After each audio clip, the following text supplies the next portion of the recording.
Ang veteran singer, film at theater actor na si Victor Kokoy Laurel ay isang epitome of a true performing artist. Kilala sa kanyang baritone voice, refined presence and heartfelt performances, si Kokoy ay nagdala ng sariling pangalan sa entertainment industry at sa puso ng mga taong kanyang naturuan at na-inspire. Ang kanyang matagal at matagumpay na karera ay sumasaklaw sa halos lahat ng larangan ng entertainment, mula telebisyon, pelikula, teatro at concert scene na mananatiling buhay na alaala hanggang sa kanyang pagpanaw. The Philippine Showbiz List presents Life and Legacy of Kokoy Laurel. Nagmula sa isang pamilyang kilala sa politika, sining at showbiz, si Kokoy ay isinilang noong March 2, 1953 sa Lourdes Hospital. Siya ay pangatlo sa 8 anak ni dating Vice President Salvador Doy Laurel at ng acclaimed theater actress, singer and painter na si Celia Diaz Laurel. Siya din ay tiyuhin ng aktres na si Denise Laurel, kapatid ng popular 80s singer na si Iwi Laurel at apo ni former President Jose P. Laurel. Dahil na rin sa pinagmulang angkan mula pagkabata ng munat si Kokoy sa sining at serbisyo publiko. Lumaki din siya sa isang relihiyosong tahanan na may mataas na pagpapahalaga sa edukasyon at sining. Showbiz and theater career. Bagamat ipinanganak sa isang pamilyang kilala at may mataas na impluwensya, hindi umasa lamang si Kokoy sa kanilang pangalan. Sa halip, pinili niya na patunayan ang kanyang galing at talento sa pamamagitan ng sariling pagsisikap. Isang typical na mahiyain ng kanyang kabataan at bilang estudyante, inamin ni Kokoy na madalas siyang pagtripan ng mga mas nakakatanda sa Lasal Green Hills, kung saan niya tinapos ang elementarya at high school. Sa kabila nito, nagsilbing outlet niya ang sining, lalo na ang teatro na siyang nagbigay sa kanyang kumpiyansa sa sarili. Sa katunayan, laking gulat ng mga taong malalapit sa kanya nang malaman niyang isasali siya sa Romeo and Juliet of the Philippines. Isang nationwide search na hango sa kwento ng Romeo and Juliet na inorganisa ng Paramount Pictures noong 1969. Ngunit hindi rin katakataka kung bakit siya ang napiling Romeo of the Philippines, dahil taglay ni Kokoy ang handsome features at isang boses na talaga namang nakakabighanin noong mga panahong yon ay 15 taong gulang. Unang lumabas si Kokoy sa entablado sa ilalim ng Repertory Philippines sa Dulang Plaza Suite, kung saan ang kanyang ina ang gumanap ng pangunahing tauhan. Sinundan ito ng mga musicals tulad ng Fiddler on the Roof at The Best of Broadway.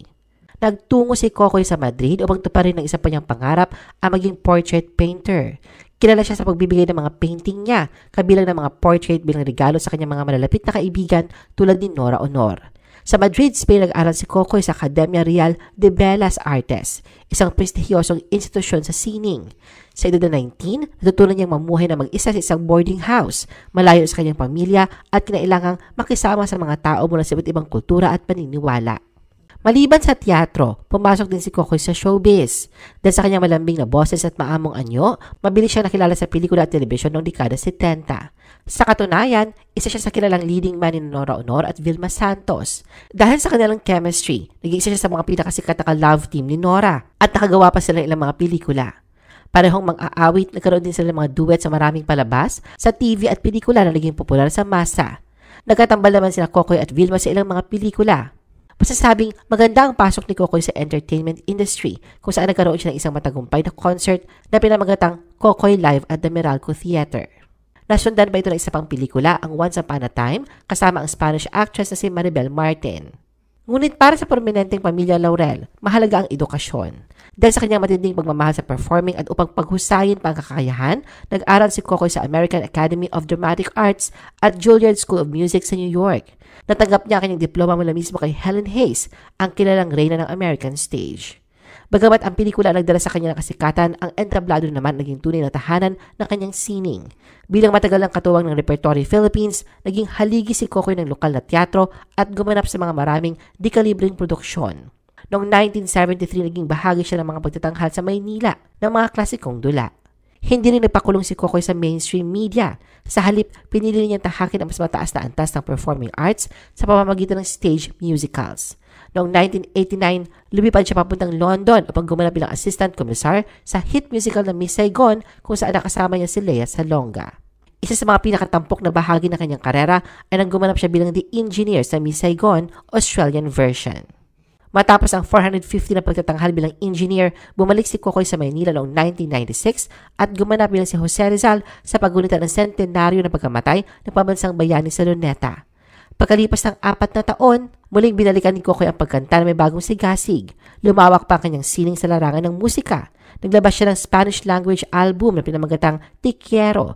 Nagkaroon din siya ng concert sa Music Museum bilang bahagi ng tagumpay ng album. Sa mga sumunod na taon, higit na pinagtuunan ng pansin ni Kokoy ang kanyang hilig sa pagpipinta, mga gawaing kawang-gawa at iba't ibang negosyo ng kanilang pamilya. At sa kanyang mahigit 4 na dekada sa industriya, ginawaran si Kokoy ng iba't ibang parangal. Isa sa mga ito ay ang Lasallian Achievement Award mula sa De La Salle Alumni Association noong 2009 bilang pagkilala sa kanyang ambag sa kultura at sining. Death.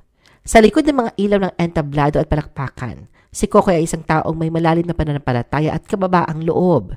Inilarawan siya ng kanyang pamilya bilang hindi lamang isang brilliant performer, kundi isang mapagbigay na mentor, mapagmahal na kapatid, at isang taong ginagabayan ng pananampalataya sa bawat nota ng kanyang pagkanta at sa bawat papel na kanyang ginampanan.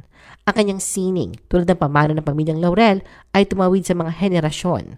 Sa mga panayam, madalas niyang kinikilala ang impluwensya ng kanyang mga magulang, ang theatrical elegance na kanyang ina, at ang paglilingkod sa bayan ng kanyang ama na parehong naging inspirasyon ng kanyang karera.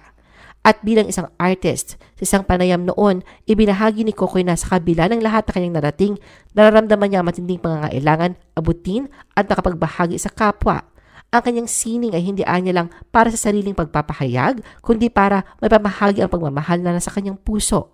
Para kay Kokoy, ang tunay na gantimpala ay hindi ang tagumpay mismo, kundi ang paglalakbay na humubog sa kanya. Taos-puso niya raw ipinagpapasalamat sa Diyos ang bawat sandaling yon.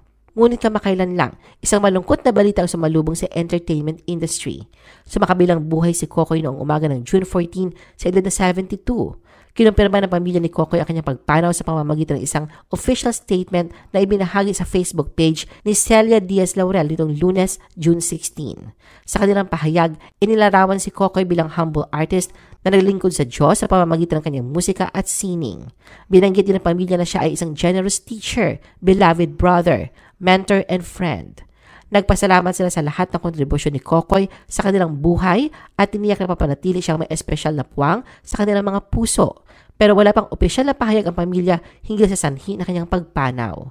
Ibinahagi naman ng actress, singer-songwriter si Nicole Laurel Asensio, pamangkin at inaanak ni Kokoy ang balita ng kanyang pagpanaw sa isang Facebook post. Sa isang emosyonal na mensahe, inalala ni Nicole ang matibay na pananampalataya ni Kokoy at kung paano siya naging inspirasyon, guro at gabay sa kanyang buhay. Lubos ang kanyang pasasalamat sa pagtuturo nito sa kanyang pag-awit, isang regalong nagbago na kanyang landas. Anya, ipagpapatuloy niyang umawit bilang pagbibigay-pugay sa kanyang tito Kokoy na may pagmamahal, damdamin at layunin.